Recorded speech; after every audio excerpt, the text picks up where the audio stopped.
साल 1833।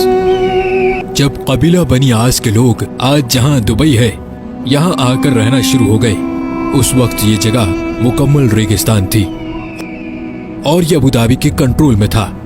दुबई इस वक्त मच्छरों का एक गांव कहलाता था। 1894 में कुछ ताजिर दुबई में बसना शुरू हो गए क्योंकि यहाँ ताजिरों पर टैक्स बहुत कम था। मगर दुबई में अभी भी मछलियां पकड़ने के अलावा कोई खास काम नहीं होता था। 1912 में दुबई की हुक्मरानी शेख सईद बिन मखदूम के पास आ गई और उन्हीं को दुबई का फाउंडर भी समझा जाता है। उस वक्त दुबई में पर्ल इंडस्ट्री यानी मोती ढूंढने का काम उरूज पर था। दुबई की इकोनॉमी उस काम से आगे बढ़ रही थी, लेकिन दुबई अभी भी एक गांव ही कहलाता था। ये 1958 की बात है जब दुबई के हुक्मरान शेख राशिद बिन सईद अल मखदूम बन गए। यही वो इंसान थे जिन्होंने दुबई को एक गांव से एक शहर बना डाला। उन्होंने दुबई क्रीक जहां बहरी जहाज आकर रुकते थे उसको गहरा करवाना शुरू कर दिया। ये जगह बहुत छोटी थी और शेख राशिद बिन सईद जानते थे कि यहाँ बड़े और मॉडर्न बहरी जहाज आकर नहीं रुक सकते। उन्होंने इस प्रोजेक्ट पर बहुत ज्यादा पैसे लगा दिए, इतने पैसे कि ये दुबई की सालाना आमदनी से भी ज्यादा पैसे थे। इसके लिए उन्होंने कर्जा भी ले लिया। ये एक बहुत बड़ा रिस्क था, लेकिन शेख राशिद जानते थे कि इस प्रोजेक्ट से दुबई की इकोनॉमी पर बहुत गहरा असर पड़ेगा और ये प्लान वाकई में कामयाब हो गया। अब दुबई में बड़े साइज के बहरी जहाज भी आकर रुकने लगे। इससे दुबई में गोल्ड मार्केट भी फैलना शुरू हो गई। शेख राशिद अक्सर यूरोप और इंग्लैंड जाते रहते थे और ये वहां पर बनाए गए इंफ्रास्ट्रक्चर से बहुत मुतासिर थे, खास तौर पर लंदन से। उनको लंदन की सड़कें और वहां पर बनी हुई अंडरग्राउंड ट्रेन सिस्टम बहुत मुतासिर करता था। उनके दिल में भी ख्वाहिश थी कि दुबई एक दिन ऐसा ही मॉडर्न शहर बन जाए।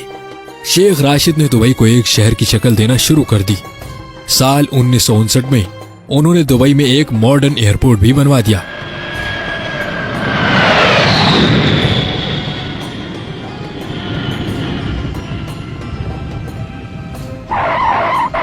वो दुबई में बिजली की लाइंस, टेलीफोन सर्विसेज और पोर्ट्स वगैरह बनवा रहे थे।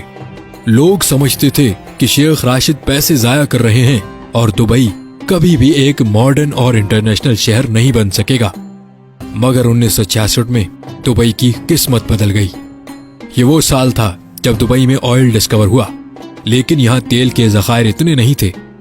शेख राशिद ने बहुत ही अक्लमंदी से इस बात को समझा कि दुबई सिर्फ ऑयल पर डिपेंडेंट नहीं रह सकता। उन्होंने उस वक्त कहा था, मेरे पास एक अच्छी खबर है और एक बुरी खबर। अच्छी खबर तो यह है कि दुबई में ऑयल डिस्कवर हो गया है और बुरी खबर यह है कि ये तेल बहुत थोड़ा है। इसीलिए उन्होंने ये तेल का इस्तेमाल करके दुबई में दूसरे प्रोजेक्ट्स बनाना शुरू कर दिए।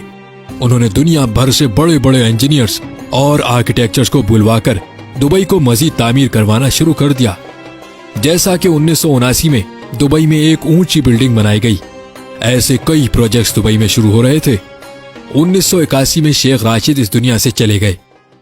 अब जो दुबई के अमीर हैं शेख मोहम्मद बिन राशिद बिन अल मखदूम, ये उन्हीं के बेटे हैं। आज जो दुबई हम देखते हैं उसको बनाने में शेख राशिद का ही दिमाग है।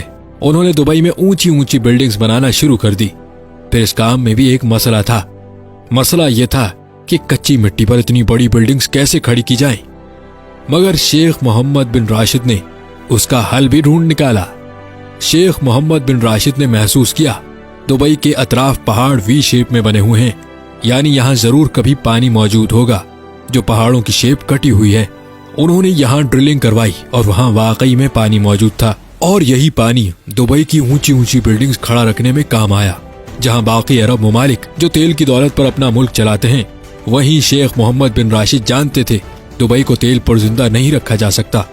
आज भी ऑयल दुबई की इकोनॉमी में सिर्फ 1% कंट्रीब्यूट करता है, बाकी 99% पैसा दुबई कारोबारी सरगर्मियों से कमाता है। शेख मोहम्मद बिन राशिद की विजनरी प्लानिंग और अक्लमंदी की ही वजह है कि दुबई इतना अमीर शहर है। उन्होंने दुबई में ऐसी ऐसी चीजें बनाना शुरू कर दी जिनकी वजह से पूरी दुनिया का ध्यान दुबई की तरफ होने लगा, जैसा कि दुनिया की सबसे ऊंची इमारत बुर्ज खलीफा, दुनिया के बड़े बड़े मॉल्स में से एक दुबई मॉल, आलीशान होटल्स और आर्टिफिशियल आइलैंड। दुबई की एयरलाइन एमिरेट्स एयरलाइन, ये दुनिया की बेहतरीन एयरलाइंस में से एक है। ये सारी अट्रैक्शंस थी जो लोगों को दुबई खींच कर लाती रही। दुबई में बहुत से फ्री जोन्स भी हैं जहां हर किस्म की टैक्स छूट दी जाती है, जो दुनिया के बड़े बड़े बिजनेसमैन की तवज्जो अपनी तरफ खींचती है।